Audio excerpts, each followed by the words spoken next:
how does your view of ideas like God, creation, nature, life change?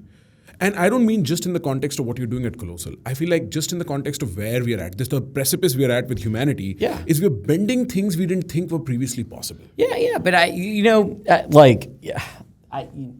believe were the fixed monoliths of nature. No, I agree. I totally agree. But I mean, look, DNA is pretty magic, man. Like I'm not a scientist, but DNA is pretty awesome. And it's like when else can you have these like individual things? Like, you see magnets and magnets work, and you like, when you put a magnet together, it's that like invisible force that like pulls together, and you know the magnetic fields and how it works.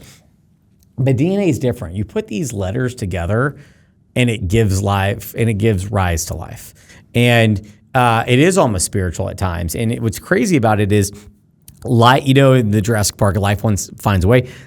Like when you're making these edits and stuff, it'll repair itself. It'll put itself. It wants to work. Regardless of what anybody, and probably many of my scientists will disagree with this statement, but there is an intentionality to it. And so, like, I believe in God, and I think that there is an intentionality to this. And we find even in astrophysics and quantum and all this stuff that there's this like crazy like language of math, and that there's these fundamental truths that the more we learn about the universe, the more and more we find that there are these like core fundamental truths that are based on laws and math, and it's not just random chaos. And so I don't know, like sometimes we'll do stuff in the lab and we'll make edits, and it kind of wants to work.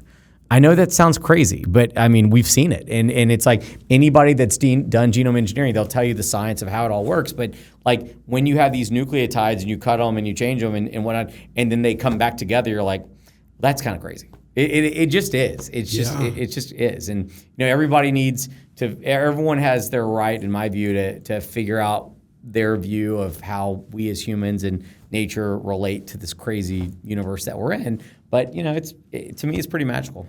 No, do you wonder what constitutes life in that case? Because it's a bunch of atoms put together in a specific way that produces intentionality and consciousness. Yes, I'm okay with the mystery. Yeah? Yeah, I am. Okay. And I'm okay. I mean, I want to pursue it and drive it, but at the same time, I'm okay with the fact that we don't know everything. And I think sometimes that's where people make the biggest mistakes, right? It's like, because I think that we get in, whether it's, in space or in life sciences or even archaeology, I think that we as humans sometimes are very egotistical and conceited, and we say, no, but we've solved that. That answers that. And I've always just been kind of more open-minded. I was like, I just don't think we know as much as we think we do.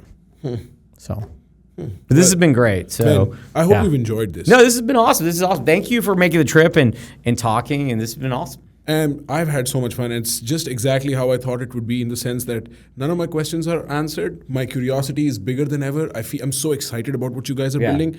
To be even a small contributor to your project in this way, where I can talk to you and bring it to the world, man, best of luck with what you're doing. No, thanks. Let's stay in touch, and we'll keep you updated on this. Yeah, thank you so much. This is absolutely amazing. Really appreciate it.